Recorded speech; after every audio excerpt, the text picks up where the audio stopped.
All right, we are now joined by Eddie Mestry, data analyst here for the University of Miami. We're standing inside the lab in the Jimmy and Kim Klotz Player Development Center. First, talk about what this space means to the program and some of the things that you guys, the toys you guys have in here that you get to utilize. So this is a huge part of our program and an emphasis that JD implemented the moment he got the job, right? We'd always had a bunch of technology here, but being able to add to that technology and add personnel like myself that I'm very grateful for, we've been able to kind of take this to the next level and be at the upper echelon of what you would expect from a Power 4 powerhouse like the University of Miami. How important is it for your program, the player development side, right? Being able to take in the information, getting the data that you get, and then being able to translate it and give it to the players so that we can get guys better quicker, right? So that's huge for us. So this, I guess, atmosphere consists of 3 pillars, and one is bringing in players and bringing in the right players, as JD mentions all the time, right? So we get guys that are very talented, but being able to develop them in the entire fall and kind of get the best version of themselves, that's what's important. So we're able to utilize tools like Newt Force and like Kinematic outdoors, and we're able to get the best of these guys and truly get quick feedback in order to get them to where they want to be, which is ultimately the next level. Yeah, that's awesome. And let's talk a little bit about this Newt Force mound that we're standing in front of. What are some of the cool aspects of having a tool like this? So a tool like this is amazing for us because it gives us instant feedback pitch by pitch. So we're able to have a pitcher throw a bullpen here, and we're able to get that data instantly. He throws a pitch, and by the time he catches the ball from the catcher, we are able to kind of get that information. So this tool allows us to break down pitching mechanics, which you could go as far or more in depth as you would like, but it's 3 main pillars. Are you able to create force? Are you able to drive that force down the mound? And how well are you able to redirect that force over the front side? So this allows us to figure out how much force you're able to create, your ability to transfer that to the front, and can your lead leg handle all that force that's coming through and allow you to redirect and get the best results. And obviously, when you're talking about, moving on the mound, staying athletic, trying to build a pitcher so that they can be as good as they can, having stuff like this, right, they all have to be efficient, right? Because the more efficient they move, I would imagine the more force and how it allows them to be consistent. Is that kind of a fair statement? Absolutely. So in addition to telling us how much force we're able to kind of get through the entire pitching motion, we're able to figure out how quickly you're able to transfer that force and how much force is lost maybe by improper mechanics. And the important thing to note is that mechanics is not a cookie cutter. This is the right way to do it. Everybody's different. So we have a pitching staff of 15 to 20 guys, and they're all different. Some sink it, some are able to truly ride it, and that starts at the foundation of the bottom half and works all the way up. So understanding proper mechanics per each guy and not what proper mechanics are as a whole is extremely important for us. And then let's talk a little bit about the kinematic system, right? Because those 2 things can tie in great with each other. What then, you're understanding the force, you're understanding how they're moving, then where does kinematic kind of come into play? So kinematic is huge for us and something that we got at the beginning of last fall. And it's a tool that we utilized every week here. So we prioritized this kinematic system, and we have it outside in our stadium unit. And in the fall, our pitchers throw 2 pool bends a week, one on the game mound and one in here. So the game mound allows us to kind of take them out of a lab setting and truly are able to allow them to focus on whatever the goal is for that day, competing, whether it's winning 2 out of 3 or whether it's getting first pitch strikes or whether we're trying to land the breaking ball in a specific zone, whatever it is. We're truly able to simulate what a game would be like on that outdoor mound. The lab is amazing, and it's a great tool, and we're able to get this instant feedback, but as much as we try to simulate game speed on this mound, it's not going to happen as frequently as it does on the game mound under the lights. So that's a huge tool for us, and we're truly able to utilize in that space. How much has kinematic helped in, let's say, catching things maybe before they happen, or seeing that a guy is maybe moving differently because of fatigue, and so then, hey, we can maybe change something in his routine so that next time he's out on that game mound where we're making our money, that we can prevent maybe that fatigue, or we can prevent maybe something that's going on mechanically. How important has that been? So the first initial thing to note is that just getting a session out there and seeing maybe a guy strays away from what his standard is or whatever his benchmarks are at each of his segments. Like, we're not in the business of let's change everything because maybe he had a bad outing or he wasn't moving as quickly down the mound or whatever it is. Like, it's okay to, like, it's important to understand these are human beings and these are athletes and these are pitchers and stuff happens. And if he throws a bullpen at 7 o'clock in the morning, he may move a little slower than at 6 o'clock at night. So it's okay to understand, like, to use that information and not necessarily jump overboard and you know, overreact to things. But the Kinetrax allows us to identify what a baseline is for each guy. And if they stray away from that baseline and we're able to see a steady trend in that, then we could kind of raise the flag a little bit and attack different things. When is the, you know, how often are you guys using this stuff, or I guess when? Is it more so that this is the time in the fall that you guys are taking to really build this stuff up, get stuff on the edgertronics, you know, bullpens off the new force, and then get out and see the movement with the biomechanics stuff, and then in season it's more so just kind of maintenance? Is that kind of how the setup, and how do you guys like to utilize it, specifically in that off-season schedule? So when we first get in the fall, before we kind of do anything, and those first couple of days that we could be with the guys, we get them on the Kinetrax outside and we get them on the Newt Force. And this allows us to get their benchmark where they're starting fresh. We're getting an incoming freshman who's 18 years old who is used to lifting 2 or 3 times a day.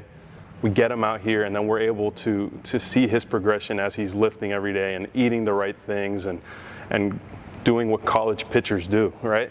So the fall is really huge for us in development, and we push all these different, I guess, methods, for lack of a better term. We use all these different tools for player development, right? But once we get to the season, it's important that we flip that switch, right? Like, once the season comes, we're competing. We're competing in everything. So we get back in January. We have a few weeks before the season starts. There, we're fine-tuning a couple of things, but it's really, let's get a hitter in the box, and are you able to get outs? Right? Are you able to consistently throw your pitch with your shapes in the zone and get swing and miss, or get weak contact? Or if we're working on a true sinker, are we able to get it in on the hands and do ground balls? So all that kind of shifts, but the thing that remains consistent is we've thrown on each of the mounds multiple times. We've thrown on the Kinetrax by the end of the fall 10 to 12 times. So we know what you look like.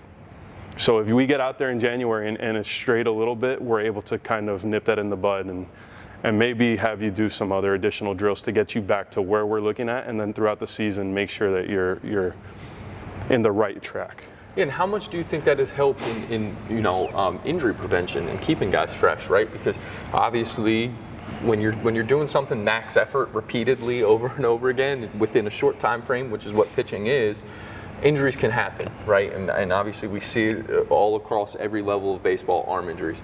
How do you think that you know, this process and these tools have helped with injury prevention? Have you guys seen, kind of specifically seen anything where it's like, hey, we've been able to keep guys healthy, it's really been able to benefit to us? Yeah, so injuries are part of the game, and we're never going to truly be able to eliminate all, but we are able to identify a couple of things that raise a flag of, okay, maybe this guy's a little fatigued or whatever it is, and the communication we have with our pitchers is crucial, right? If a guy's not feeling great and it's his bullpen day, well, it's okay. We can move it back a day, right? And our medical staff does a great job of getting those guys in every day, and they're doing strength tests, they're doing grip strength, they're doing all these different things that measure what we deem as fatigue. Force plate jumps. That's a huge one for us of if you're not jumping at the same force you are in baseline, probably fatigued, at least in the lower half. So if you're fatigued in the lower half, everything is going to you have to compensate somehow. So upper body, and that's when we start seeing injuries. So understanding that this is a fluid program, individualized per player, and we're able to as a staff in the weight room, in the medical room, the coaches, the analysts, right? This is a big staff of people trying to help 20 individuals, 35 individuals, right? The hitters as well, where this is a thing that we're trying to find things to prevent injury, understanding that injuries happen, and once an injury does happen, we can look back onto the data and figure out maybe why a guy might have been more prone to injury or whatever it is. So we got lucky this year, not too many injuries, but that's something that we're looking for sure. Well, and any little bit that you can eliminate, right? Absolutely. Building depth is always tough, and I love how you talk about, and you can kind of see in your answer there, the connection of all these tools that you guys use in the resources. Maybe give us a little bit of a peek behind the scenes of kind of how the staff as a whole, maybe the chain of command, or how you guys break things down. So you get this data in, obviously you're breaking some of that numbers down, and you're reporting to Coach Artiega and Coach Gutierrez, and walk us a little bit through how that process kind of works when you're building a program for a pitcher throughout the fall and then the spring. So it's not just myself. I work with Jack, and I work with Zach, our biomechanist, and we're crunching down these numbers and scrubbing through this data that really it's millions of points, right? It's way more data that any one person can really sift through. So we've identified the things that we deem important. Like I said, with the Newt force, and we take it out of the Kinetrex as well, we try to break pitching down to as simple as possible, understanding that it's a full range of things, right? So creating force, transferring that force forward and redirecting the force, those are the basic three things of pitching. But understanding, utilizing all these different things such as center of mass movement and trunk rotation and kind of all these individual segments play a part into that. And if you aren't able to transfer your weight from your pelvis to your trunk or whatever the segments are, and there's a lapse in there, you can miss out on some of that performance, right? But our staff as a whole, we're able to kind of get that data, and as Laz had mentioned, we're able to create these one-pagers, right, of deliverables for the pitcher. So they throw on the mound, and they get a one-pager seeing how well their hip-shoulder separation is, their stride length, are they repeating their mechanics, all these different things that we've deemed important, and they're able to track that over time.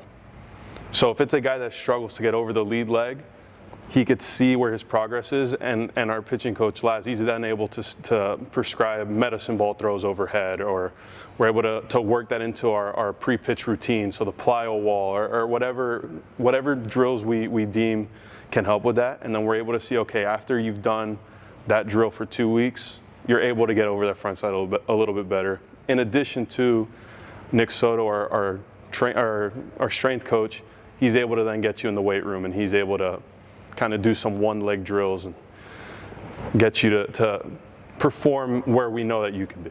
Take me a little bit behind the curtains of taking some of this movement profile stuff and how guys are moving and tying it then into pitch design, and maybe what kind of stuff would pair best with certain kinds of movers. So here at the University of Miami, we're recruiting top-level athletes and guys that are able to truly pitch, right? And to truly pitch means to be able to move your body in a way with enough force and aggressive force towards the mound, and you're able to repeat these mechanics over and over and over again. A starter is going to do it 100 times, and a reliever is going to do it, fewer but high leverage, right? So we're able to get this athlete to be able to do these movements and inflict such force on the ball that they're able to move it in a way, right, that normal average people cannot. So we kind of bunch our pitchers into a couple of different bins. If we're looking at our east-west guys, we'll kind of put those in a bin, and if we're looking at guys that could truly ride the ball at the top, north-south, curveball, four-seamer with true ride, we'll kind of group those separately. So if we're looking at an east-west guy, his ability to live in that lower third, and we could flash up and do these different things, that's important for us. The ability to get in on the hands, lefties or righties, that's important for us.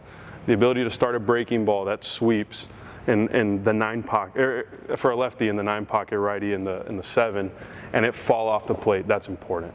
Right? A guy that could ride the ball, or north-south guys, your ability to hit multiple levels and stay out of that nitro zone.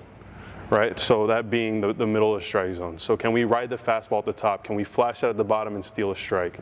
Are you able to get that breaking ball for a strike? Those are things that we feel are important and where we've had success. So this year we happen to have a good amount of east-west guys, but they all gave you something a little different. One threw from low three-quarter, one threw over the top, so it was a different look. Lefty, so we're able to kind of tie these things.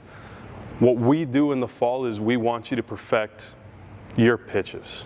So if you're a guy that has a really good cutter, a good slider, and the fastball is okay, we want to help you sharpen what you do well and get the things you need to work on more, get those to the next level, right? So if you're a reliever and you're a true cutter slider guy, well, you're going to come here and you're going to throw cutters, and we're going to tighten that deviation pattern, and we want you to be able to repeat the shape and work on hitting different zones, right? We need you to be able to pitch. We don't need guys that throw 100 off the backstop. We need guys that could throw 93 into whatever pocket we need, right? So that's what we deem is important here. All right, so looking at the Newt Force here, walk us a little bit through what we're looking at on this screen. So here we try to make pitching as simple as possible for this setting, right? The idea is the pitcher's throwing on the mound, and this is being projected on the screen over to his right. So on the right, you can see we have A cell impulse score, player velo, Y back score. So that A cell impulse score, it's the amount of force that you're able to create towards second base. So from your plant foot towards second base, and how long you can hold that force. So this is what we feel is a good indication of, or kind of the low-hanging fruit of how we can increase velocity and performance. So your ability to create that force and how long you can hold it coming down the mound, that's what we feel is truly important. Player velo is pretty self-explanatory. That's how quickly you're able to move down the mound. So from your plant foot or from your drive foot to your plant foot. And their average is right around 5 miles per hour. So here, Griffin Hughes, one of our better pitchers, he's able to move down that mound relatively quickly. That Y back score, that's the amount of force produced going to second base. So that takes away the A cell impulse score, incorporates the time that you're able to hold that force.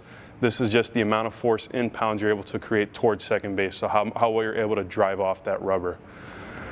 Next, we have that YZ transfer back. So that's the time between your peak force towards second base and your peak force down into the mound. Right? So we want this to be quick. We want you to be able to reach your max towards second base and your max down into the ground relatively quickly, and that's a true indication of being able to transfer force and utilizing all that force that you're creating rather than losing it in the transfer. And then when we get to clawback and Z front score, that has to do with your plant foot and how well you're able to get up and over that front side. So that clawback is the time between your peak force to the plate and then back to zero. So that's what we call the breaks, right? People have called it a bunch of different things. Breaks, I think, is the new term, and that's how well you're able to redirect. So the closer to zero, the better. Average is 0.3. You can see this is an elite athlete here, and he's less than 0.2. The Z front score, that's how much force you're pushing down into the ground on your front side. And again, elite athlete, he's above the norm there. So how quickly are you guys able to then, obviously you need to get a lot of data points, probably more than one bullpen. How quickly then and how important is it for you guys to then take this information that we're looking at here and be able to kind of make adjustments to help guys where they need it, whether it's they need help putting on the brakes, as you said, or they're guys that maybe are early relievers off that backside and aren't able to kind of hold that force for very long on the backside. Right. So ultimately, I mean, we're lucky that we have an amazing coaching staff who's been around the game for a long time, who have been around the elite athletes for a long time, and they could see all these things with their eyes. We're not recreating the game here, but we are utilizing tools to help provide an additional support when we're talking to the players, and this is a language that they're able to speak. Right? So we have players come in, and instead of knowing, a pitching coach may say, hey, we need you to move quicker down the mound. Well, he may say, well, what do you mean? I can show you, okay, your player velo is this, and we need you to get it to that, right? So this allows us instantly to get that feedback, and we could tell the player, hey, let's try something new here and see if it increases this. And then they can get that feedback right away off that next one and kind of Correct. match what they're seeing with what they're feeling. Yeah. Right. All right, so looking at the kinematic now, walk us a little bit through what we're seeing here. Obviously, we have the skeleton, the biomechanics moving. Walk us a little bit through what we're seeing on the graph and everything. So this is just showing the kinematic sequence of Griffin Hugis's delivery here. Starting with the green one there being the pelvis, yellow trunk, purple elbow, blue shoulder, and then red hand.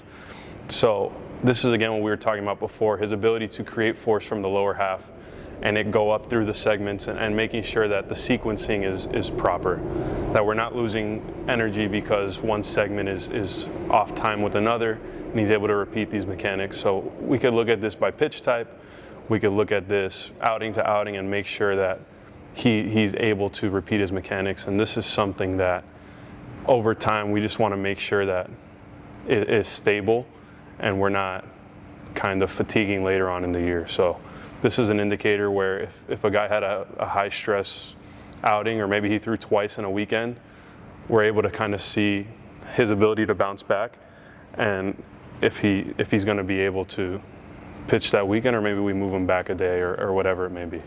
Now looking at the graph there, everything seems really tight together. Is that kind of what you mean by in sequence? Just looking at that really quick, is when things are tight like that, is that meaning, hey, this is a pretty good mover, he's moving pretty clean? Absolutely. So this is, again, elite athlete, one of the best pitchers in the country. He does a great job of repeating his mechanics, which are, as you can see in the skeleton, explosive, right? He's able to throw from the third base side of the rubber across his body and get that body through and able to throw the pitches where he wants. He doesn't lack the ability to throw to the outer half or anything like that. He's able to do all these things at an elite level, and that tightness in the graph shows how explosive he is, but it's a controlled chaos, as we like to say. We want guys to be explosive and again, be athletic down the mound, but it needs to be controlled, and that's what controlled looks like right there. All right, Eddie, I really appreciate you taking the time. It's been a pleasure talking to you. Absolutely. Go Canes.